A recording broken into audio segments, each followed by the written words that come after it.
João capítulo 4, versículos de 19 até o 24. O texto diz assim: Disse a mulher, lembrando só que Jesus está aí num diálogo com a mulher samaritana. Ele sai da região da Judéia, que era ao sul de Israel, em direção a Galiléia, que ficava ao norte de Israel, e para esse caminho ele vai passar pela região central de Israel, que era uma região chamada Samaria. Havia uma grande inimizade entre os judeus e os samaritanos, e Jesus então chega a uma cidade de Samaria, cansado de viagem, senta à beira do poço, o poço de Jacó, um poço com uma história muito grande, e ao sentar lá ele inicia esse diálogo, um diálogo que quebra barreiras, um diálogo que quebra inclusive o coração dessa mulher, né, mas que principalmente quebra uma série de barreiras. O fato de um homem conversar com uma mulher, impensável naquela época. O fato de um judeu conversar com uma samaritana, também impensável. O fato de um judeu pedir algo aos samaritanos, também impensável. E esse diálogo vai se desenvolvendo de forma que Jesus vai conduzindo essa mulher à salvação. O final dessa história é a salvação não só dessa mulher, mas de um grande número de pessoas daquela região de Samaria. Mas, dentro desse diálogo, nós temos esses versos que nós vamos tratar hoje.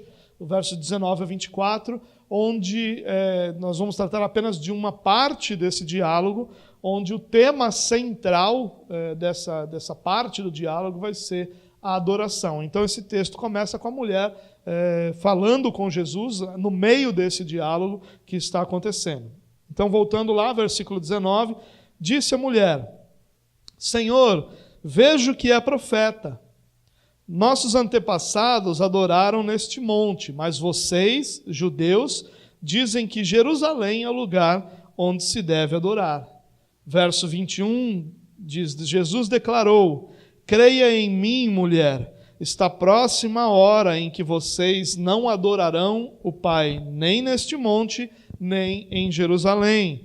Vocês, samaritanos, adoram o que não conhecem. Nós adoramos o que conhecemos, pois a salvação vem dos judeus.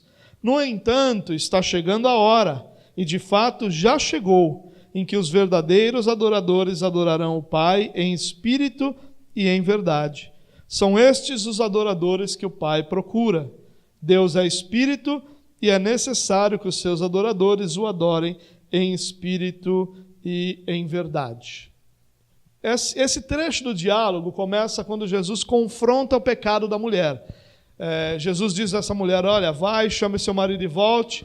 Aí ela diz: não tenho marido. E aí Jesus diz: olha, você está falando a verdade, você já teve 5, o que você tem não é seu marido, você falou a verdade. E aí, confrontada com sua realidade, essa mulher diz: olha, vejo que é profeta.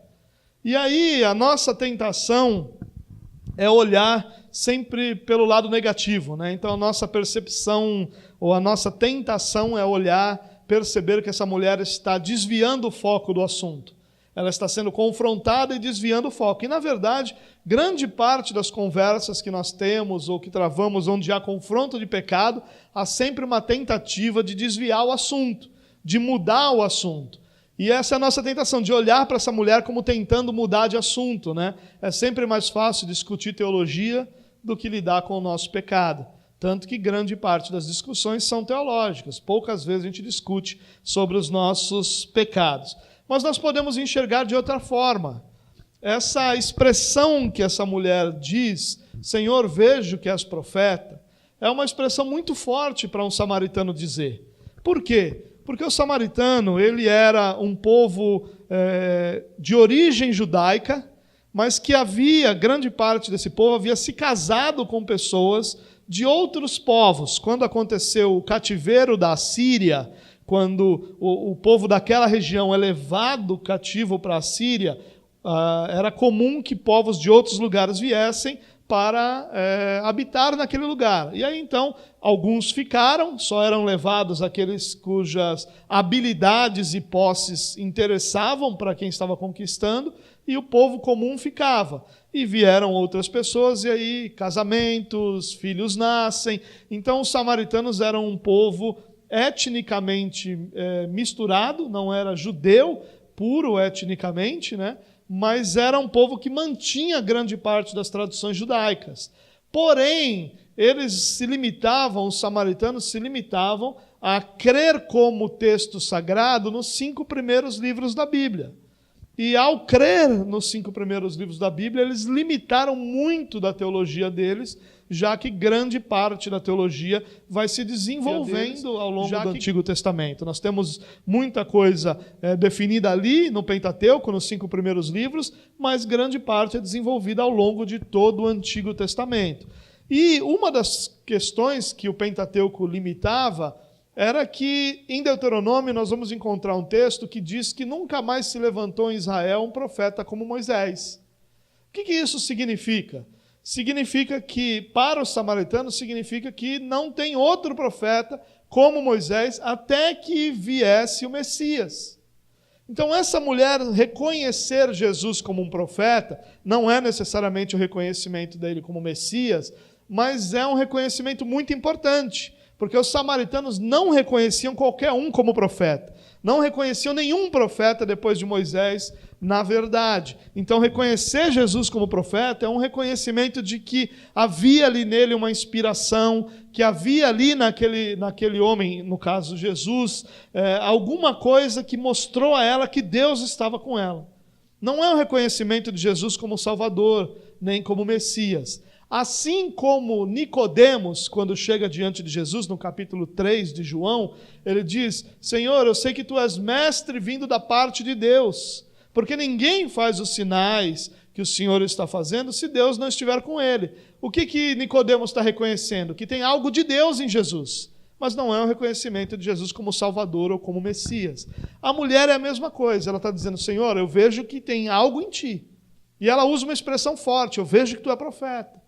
Eu vejo que o Senhor é inspirado, que há no Senhor algo da parte de Deus, que Deus está contigo, que Deus está falando através do Senhor. Então é uma expressão bastante forte. Então nós podemos enxergar as palavras dessa mulher, ou essa mulher mudando de assunto do marido para a adoração, como uma percepção que ela teve de que ali havia Deus, que ali havia uma inspiração de Deus, que ali havia a presença de Deus naquele homem, em Jesus, e que, portanto, agora que ela está sendo confrontada com o pecado, ela precisa saber o que fazer. Ela, como uma religiosa, ela vai então buscar sempre algo para ser feito. Essa é a característica de todo religioso. O religioso nunca pensa em termos de transformação de coração. Ele sempre pensa em termos de transformação de ações.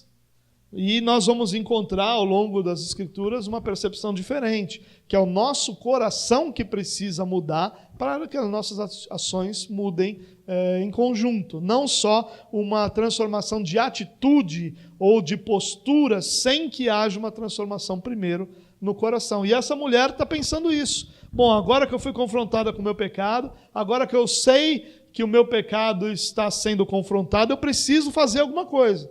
Eu preciso adorar a Deus. E como é que eu faço isso? E aí havia uma disputa entre os judeus e os samaritanos sobre onde se deveria orar. Porque com o Pentateuco, você vai ter o Monte Gerizim, onde os 10 mandamentos estão conectados, onde Deus falar com Moisés e com o povo está conectado, como um monte sagrado.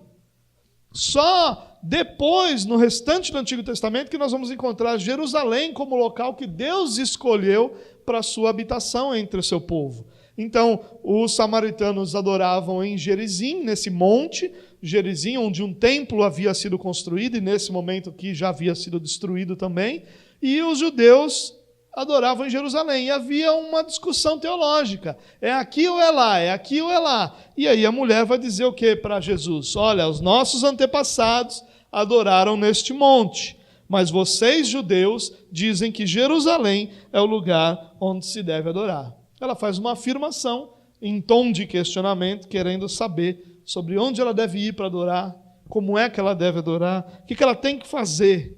Ela quer entender sobre como é que ela tem que adorar a Deus. E a resposta de Jesus é interessante. Olha lá no versículo 21.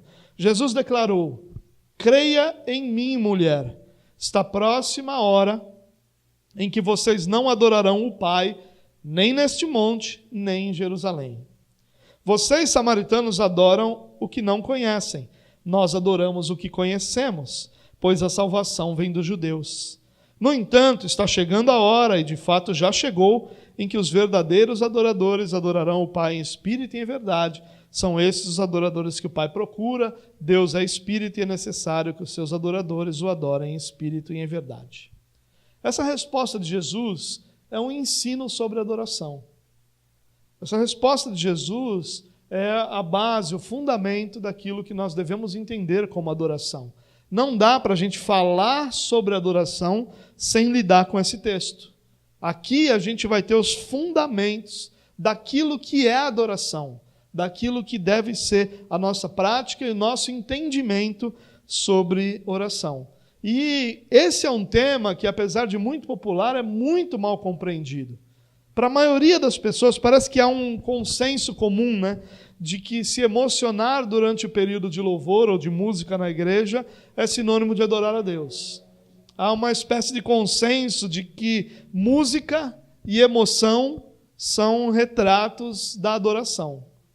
E a primeira coisa que eu quero dizer para vocês essa noite é que, mesmo que seja impossível adorar a Deus sem que haja a emoção como parte dessa adoração, emoção não é sinônimo de adoração necessariamente. E mesmo que a música seja uma parte importantíssima da adoração e muito conectada à adoração, adoração não é música. A música serve à adoração, mas adoração não é música. A ideia de que enquanto nós cantamos e nos emocionamos está havendo uma adoração, limita demais o que é adoração. É claro que durante o período de louvor nós devemos estar adorando a Deus. É claro que a música é um instrumento fantástico para a adoração, porque nas letras dessas canções nós vamos ter exaltação ao Senhor, adoração a Deus, reconhecimento de quem Ele é, reconhecimento das suas obras, da sua grandeza, e tudo isso é adoração. Mas música ou adoração não é só música, ela vai além da música. Mas dentro dessa questão da música, nós temos, desde que nós temos caminhado como igreja, nos organizado como igreja, nós temos falado muito sobre essa questão da importância da letra das músicas. Por quê? Exatamente por causa desse fator. A música na igreja é um instrumento de adoração a Deus. A música na igreja serve ao momento de adoração, serve à realidade ou à vida de adoração dos cristãos. A fundamentação da nossa adoração passa pela música. Por isso que as letras das nossas canções precisam estar ligadas com a adoração e não a nós. Então, quando as nossas canções falam sobre nós, elas não estão servindo ao seu propósito na igreja, que é fazer parte do momento de adoração. Elas estão servindo a um outro propósito muito negativo de conceder a nós uma visão errada sobre o que é aquele momento, sobre o que é adoração e sobre o que o próprio Deus significa. Por isso que nós precisamos ser absurdamente criteriosos em que as letras das nossas canções exaltem aquele que é o objeto da nossa adoração. Exaltem aquele cuja obra nós estamos fazendo parte, cuja obra nos resgatou e nos salvou, cuja misericórdia nos alcançou. É impossível nós falarmos de adoração e música sem falarmos de uma letra que exalte a Cristo, que exalte ao Pai, que exalte ao Espírito de Deus. Vocês compreendem isso? É impossível quando nós temos qualquer tipo de música que exalta o homem, que fala sobre a nossa vitória, que fala sobre nossa força, que fala sobre a nossa vida, que fale sobre qualquer coisa ligada a nós, ao invés de exaltar aquele cuja honra e glória pertencem, nós estamos usando a música para o propósito errado. Porque a adoração inclui sim o uso da música. Inclui sim o momento de louvor. Tanto que usualmente nós vamos chamar esse momento de música na igreja de momento de adoração. Nós falamos, agora que você está adorando a Deus, vamos cantar mais uma canção. Nós conectamos as coisas, e elas podem ser conectadas, não podem ser limitadas. Não é só isso, mas podem ser conectadas. Por isso que as letras precisam exaltar a Deus, porque adorar a Deus é sinônimo de exaltar, de declarar sua grandeza, seu poder, sua obra, seu amor. Por isso que as canções têm que ser esvaziadas de nós e da nossa presença para serem cheias da grandeza, do poder, da majestade daquele a quem nós estamos adorando. Mas talvez a gente não perceba a importância da adoração. Jesus usa uma forma muito especial de responder a essa indagação da mulher sobre qual é o lugar certo de adorar. Ele primeiro vai, usando uma palavra moderna, ele vai desconstruir a ideia que ela já tem sobre adoração, para depois, então, de forma mais positiva, explicar o que é a adoração. Então, primeiro ele vai mostrar a ela que o pensamento dominante que ela tem sobre a adoração está errado, para que depois, então, ele possa construir a verdadeira compreensão sobre o que é adoração. Mas o nosso problema é que, antes de tudo isso, nós precisamos ser lembrados sobre a importância da adoração. Nós, hoje, temos uma dificuldade de considerar a adoração como o ponto central da vida cristã. Só que, quando nós olhamos a história da igreja, nós encontramos a adoração como ponto central da vida da igreja, da vida de cada cristão.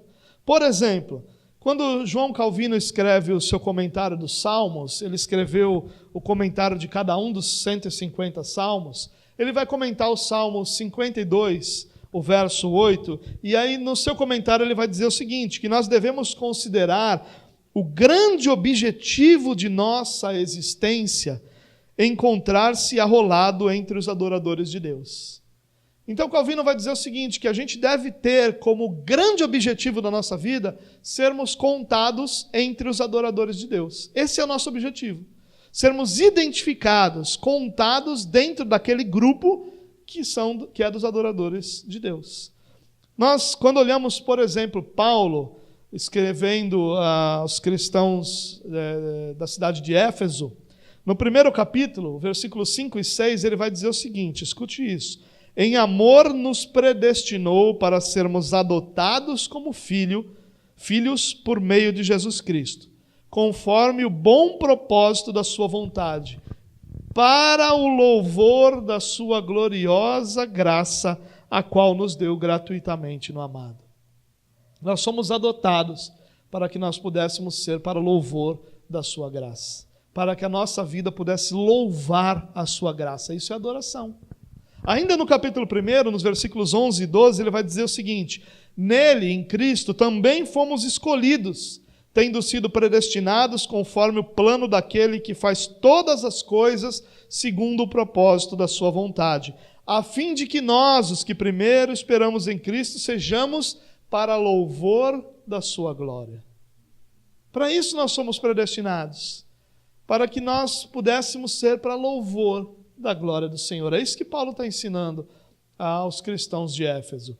Quando nós voltamos um pouquinho mais lá, antes da Reforma, lá em Agostinho, no século IV, Agostinho, no seu livro das Confissões, ele vai dizer o seguinte: fizeste-nos para ti, e inquieto está o nosso coração, enquanto não repousar em ti. Enquanto nós não descansamos em pertencer ao Senhor, nosso coração é inquieto. Porque esse é o objetivo da nossa vida, que nossa vida repouse no Senhor. E ao repousar no Senhor, Ele será glorificado na sua obra em nossa vida. Talvez a gente esqueça do breve catecismo de Westminster. A primeira pergunta do breve catecismo, você lembra qual que é? Qual o fim principal do homem? E qual é a resposta dessa pergunta? O fim principal do homem é glorificar a Deus e desfrutá-lo para sempre. O fim principal do homem é glorificar a Deus. Nós fomos criados para viver para a glória de Deus. Nós fomos criados para que Deus seja glorificado em nossa vida. A nossa adoração, que não é só uma atitude de exaltar, mas é uma vida para a glória de Deus, ela é o objetivo maior da nossa vida. Por isso que, quando a gente fala de adoração em música, nós falamos de um aspecto da adoração, não é o único. Porque quando nós cantamos e exaltamos a Deus, nós estamos adorando. Mas nós também estamos adorando quando a nossa vida exalta ao Senhor. Quando nossas ações exaltam ao Senhor, quando os nossos pensamentos exaltam ao Senhor, quando nossa prática exalta ao Senhor, quando o que nós fazemos glorifica ao Senhor, nós estamos realizando um ato de adoração. A adoração vai muito além do que uma única ação. Ele faz parte de toda a nossa vida. Tudo que nós fazemos pode ser um ato de adoração. E tudo o que nós fazemos deve ser um ato de adoração, porque esse é o objetivo maior da nossa vida, glorificar a Deus. Se nós não prestarmos atenção na importância da adoração, de forma alguma, nós vamos nos preocupar em viver esse tipo de vida. Nós precisamos ser lembrados sempre que a história da igreja está repleta de exemplos e de ensinos, de instruções, não só a história da igreja, mas as próprias escrituras, de instruções de que nossa vida é para a glória de Deus. E que adorar a Deus é o objetivo para o qual nós somos criados. E sermos contados entre os adoradores de Deus deve ser o nosso objetivo maior nessa vida. Voltando ao versículo 21, que aí é a resposta de Jesus, e a gente vai olhar um trecho dela. Ele começa assim, creia em mim, mulher. Ele está só dizendo, olha, estou te falando a verdade. Ele não está fazendo um convite para crer para a salvação. Ele está dizendo assim, mulher, olha, eu estou te falando a verdade. Me ouça porque eu estou falando a verdade. E aí ele diz, e mulher aqui é um termo muito limitado. O ideal seria uma tradução por senhora. É um termo respeitoso. Você lembra que a gente já viu isso quando a gente falou de Jesus chamar Maria de mulher. Não é um termo pejorativo, é um termo bastante respeitoso. E ele diz assim, está próxima a hora em que vocês não adorarão o Pai nem neste monte, nem em Jerusalém. Vocês, samaritanos, adoram o que não conhecem, nós adoramos o que conhecemos, pois a salvação vem dos judeus. Jesus está desconstruindo a ideia da mulher aqui. Ele está ensinando o que não é adoração. E o que não é adoração? Primeiro ele vai dizer que adoração não é centrada em lugares sagrados. Ele diz, nem em Jerusalém, nem nesse monte, que era o Monte Gerizim, nem em qualquer outro lugar. Porque não é o lugar que define a adoração. A adoração não é dependente a um lugar, ela acontece em lugares. Nós, quando nos reunimos aqui e cantamos ao Senhor, nós estamos experimentando juntos um momento de adoração, acontecendo nesse lugar. Mas nós não precisamos estar aqui para que a adoração aconteça. Nós não precisamos de um lugar específico para que a adoração aconteça. Não é em nenhum lugar, ou seja, a adoração não é um evento que ocorre num lugar específico. Isso não é adoração. Então a ideia de que eu vou a um lugar para adorar e que naquele lugar há adoração, há verdadeira adoração e que naquele lugar eu posso então adorar a Deus, é uma ideia que limita demais a adoração. Ela é muito além disso. A adoração não é centrada em lugares sagrados. A segunda coisa que Jesus vai dizer é, adoração não é expressa sem entendimento. Ele diz aqui, olha, vocês samaritanos adoram o que não conhecem. Nós adoramos o que conhecemos. É impossível existir adoração onde não há entendimento. E normalmente, uma coisa que acontece é a ruptura dessas duas coisas. Porque como na cabeça ou no imaginário popular a adoração está conectada à emoção, você joga fora a teologia. Então eu não preciso de entendimento de nada, o que eu preciso é sentir Deus, isso é adoração. E o que Jesus está dizendo aqui, vocês adoram o que vocês nem conhecem. Vocês não estão adorando no lugar errado, não é esse o problema. Vocês não estão adorando de forma errada, não é esse o problema. O problema é que vocês estão adorando o que vocês nem conhecem. Vocês nem sabem quem é o Deus que é objeto da sua adoração. Por quê? Porque vocês abandonaram a revelação de Deus das Escrituras. E é por isso que eles não conheciam. Eles haviam limitado a Escritura àqueles textos que eles decidiram ser os melhores, o Pentateuco, e abandonaram o restante. E a mesma coisa acontece hoje. Muitas pessoas abandonam as Escrituras de forma que trazem para a adoração textos específicos que lhe convém, abandonando todo o restante. E aí o que Jesus diz para essa mulher é: vocês adoram o que vocês não conhecem. O objeto da sua adoração, o Deus que supostamente vocês adoram, vocês nem o conhecem. E é impossível, não é adoração uma expressão emocional sem entendimento. Como é que nós podemos adorar o Deus cuja revelação nós rejeitamos? Como é que nós podemos adorar Deus cuja revelação pessoal nós ignoramos? É impossível conhecer a Deus de outra forma, senão por sua autorrevelação nas Escrituras. Isso precisa entrar na nossa mente definitivamente. Não dá para conhecer Deus, não o nosso Deus Salvador. O Deus que existe, o Deus genérico, Paulo diz que nós conseguimos conhecer pela criação. Mas o Deus Salvador, aquele que se revela pessoalmente, aquele com quem nós nos relacionamos, não se conhece através de outra forma senão pela sua autorrevelação nas Escrituras.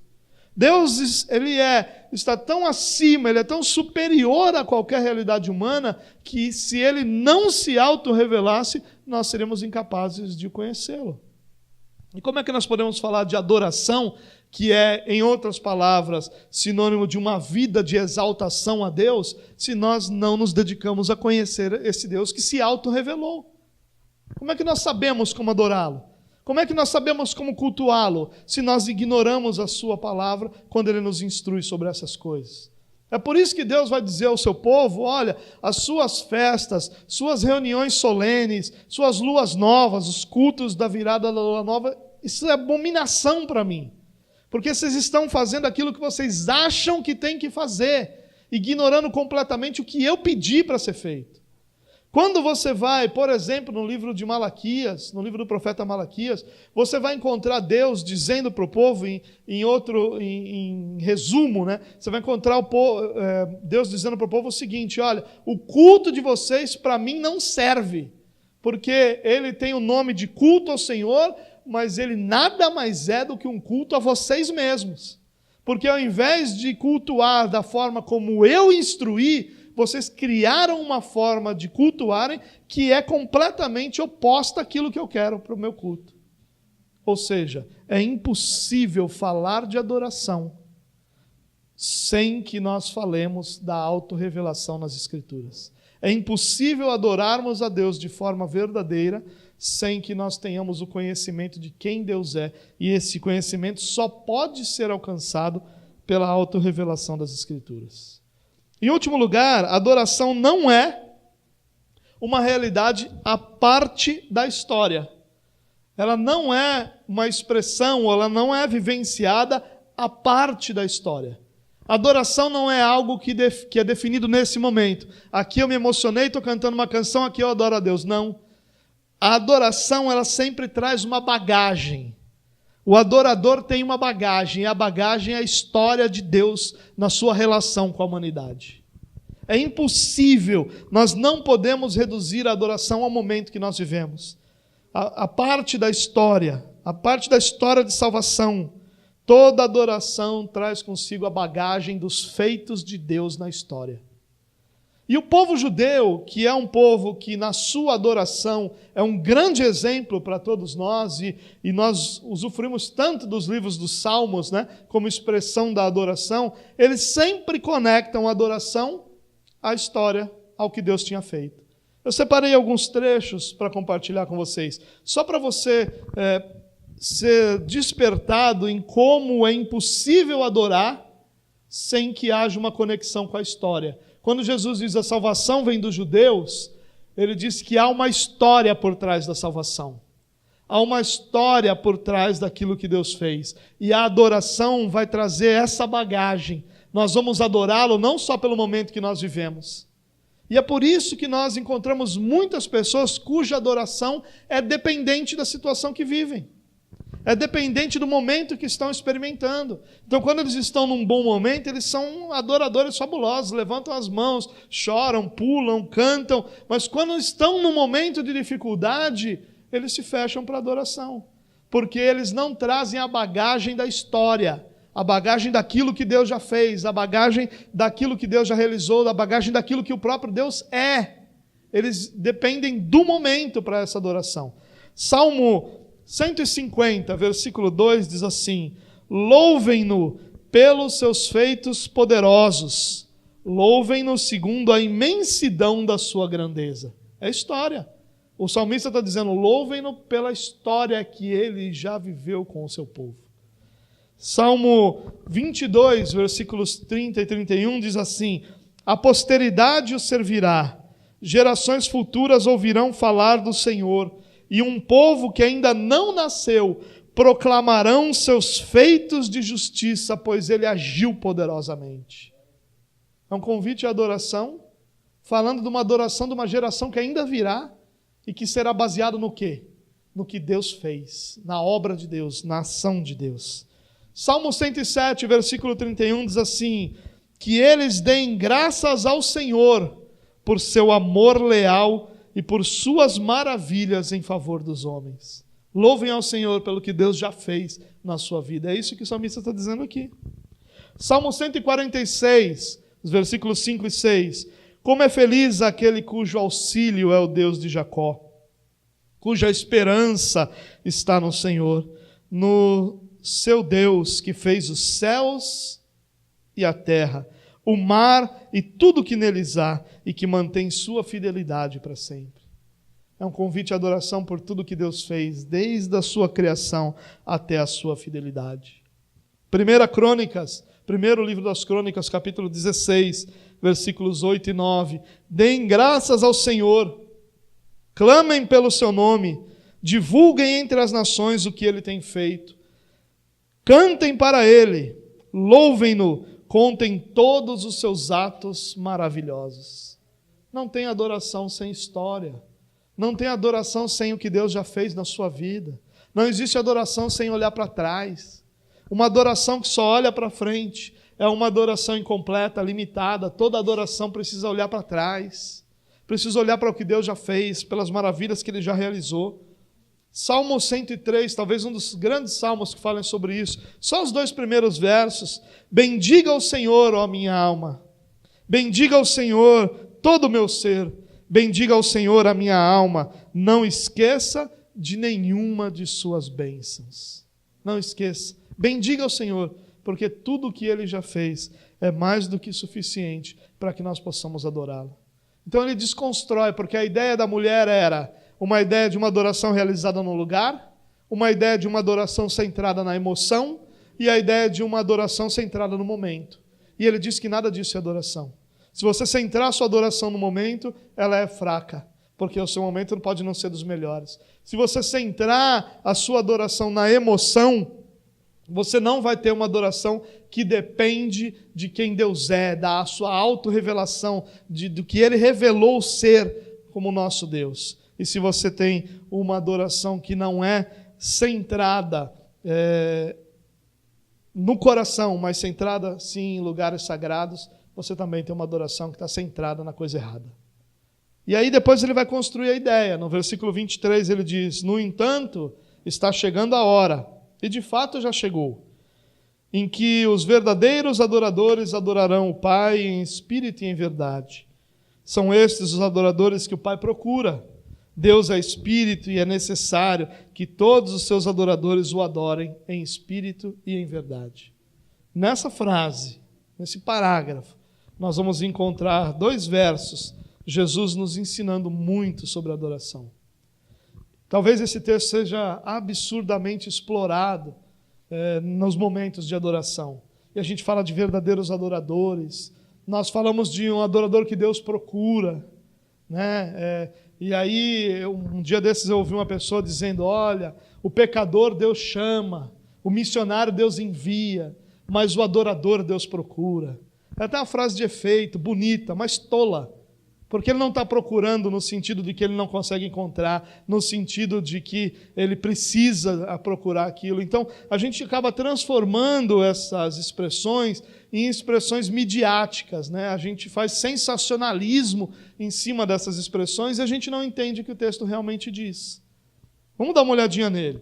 Ele diz que está chegando a hora, e de fato já chegou, em que os verdadeiros adoradores adorarão o Pai em espírito e verdade. Jesus, quando fala sobre a hora, ele normalmente está conectando essa ideia de hora à ideia da obra substitutiva na cruz, da morte, da ressurreição. E quando ele vem dizendo que a hora está chegando, e de fato já chegou, ele está declarando que ele está ali, e que aquela obra está sendo realizada, e que o momento em que Jerusalém vai perder sua força, Gerizim vai perder sua força, já chegou, porque agora a adoração é centrada em Cristo.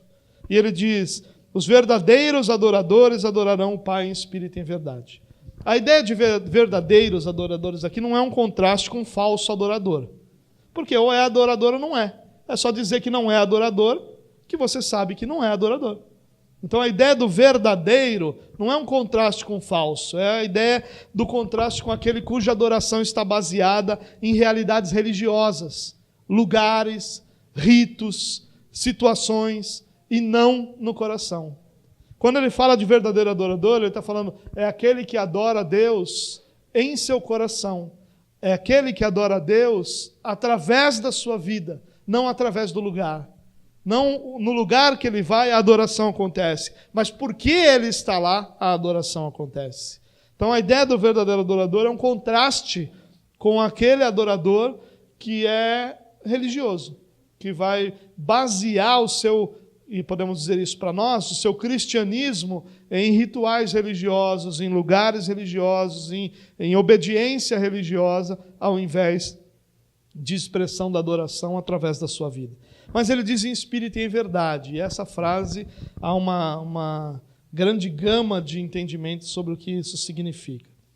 Bom, adoração em espírito e em verdade é a adoração que brota de um coração sincero e que se alinha com a palavra de Deus. Isso é resumo.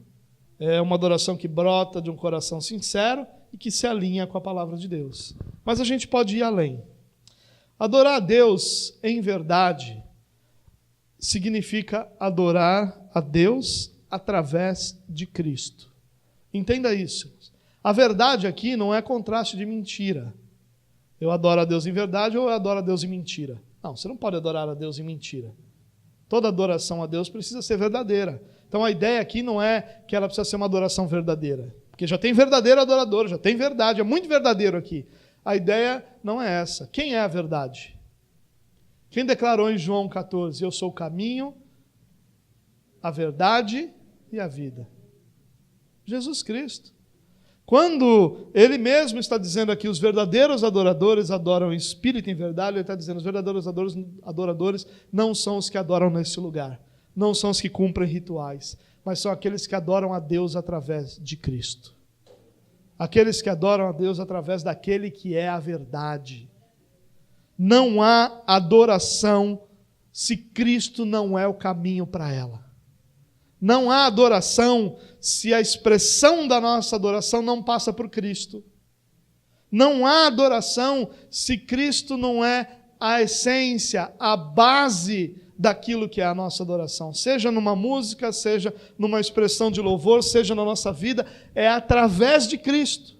Não existe nada na vida do cristão sem que seja através de Cristo. Ele é o caminho, Ele é a porta, é através dele que nós alcançamos o Pai e é através de Cristo que nós adoramos verdadeiramente. Então a ideia da adoração em verdade não é uma adoração que essa adoração é verdadeira, aquela ali é mentirosa. Não. É uma adoração através de Cristo ou é uma adoração através de outra coisa? Um ritual, uma emoção, um lugar? Como é que é a nossa adoração? Ela é através de Cristo? É por causa de Cristo? É um reconhecimento da graça e da misericórdia, da maravilhosa obra de salvação que em Cristo nós participamos? Ou é porque nós estamos num determinado lugar? Ou é porque nós estamos cumprindo determinado rito? Ou é porque de repente nós podemos nos chegar a Deus ou escolhemos nos chegar a Deus? É através de Cristo ou é através de qualquer outra coisa? Porque só existe adoração quando ela é através de Cristo. E a ideia da adoração em espírito, ela vai ter uma dupla ideia aqui, né? Claro que quando fala adorar em espírito, ele está falando de uma adoração que não é física, ou seja, em determinados lugares ou em ritos específicos. Ele está falando de uma adoração que é espiritual. Mas adorar em espírito é mais do que isso, porque não tem outro jeito de adorar. Como é que você adora se não é em espírito? O Pai é espírito, os adoradores adoram a Deus em espírito. Não tem como adorar de outro jeito. Se isso não brota de um coração, de uma realidade espiritual, não é adoração. Mas o que Jesus está ensinando aqui vai além. A adoração em espírito é uma adoração que é fruto da ação do próprio Espírito de Deus em nós. Verdadeira adoração não é aquela que eu decido oferecer, mas é aquela que é fruto da ação do Espírito de Deus na minha vida. Quando eu manifesto o que Deus já fez na minha vida, isso é uma adoração em espírito. Quando a transformação que o Espírito produziu em mim é manifestada na minha vida, Deus está sendo glorificado. Deus não é glorificado apenas nos meus acertos. Deus é glorificado em toda a transformação que Ele faz na nossa vida. Porque só o Espírito de Deus é poderoso o suficiente para transformar o nosso coração duro. A metáfora usada para o nosso coração é coração de pedra. Só o Espírito é capaz de transformar esse coração num coração de carne. Então a adoração em espírito é uma adoração que é fruto de uma transformação produzida pelo Espírito de Deus em nossa vida. Isso é adoração em espírito. Ou seja, em resumo, nós precisamos de Deus para adorar a Deus. Ninguém adora a Deus sem que Deus primeiro o capacite a adorá-lo.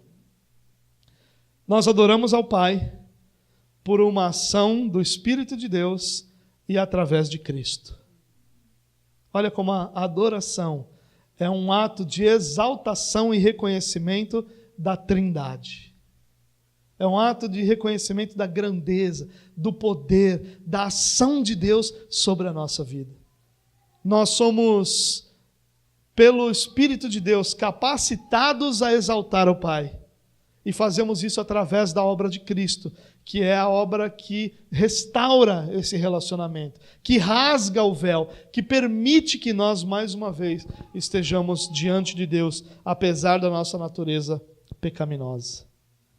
Ou seja, adorar a Deus em espírito e em verdade é adorar a Deus como resultado da ação do Espírito de Deus em nosso coração, através de Cristo Jesus, o nosso Senhor e Salvador. Isso é adoração. Adoração não é emoção. Ela vai ter emoção, porque é impossível que alguém esteja diante de Deus sem se emocionar. É impossível que nós estejamos diante de Deus sem que o nosso coração seja mexido. É impossível. Algumas vezes, ou como a nossa emoção é expressada, isso é uma questão individual. Alguns vão chorar, alguns vão pular, alguns vão levantar as mãos, alguns vão se calar. E em seu coração vão se alegrar. Não há uma regra para isso. Mas a emoção está sempre presente. Mas a adoração não é só emoção. A emoção é um produto da adoração. É um efeito da adoração. Mas ela não produz a adoração. O que produz a adoração é o Espírito Santo de Deus moldando o nosso coração. E nós nos chegando ao Pai através da obra redentora de Cristo Jesus, o nosso Senhor.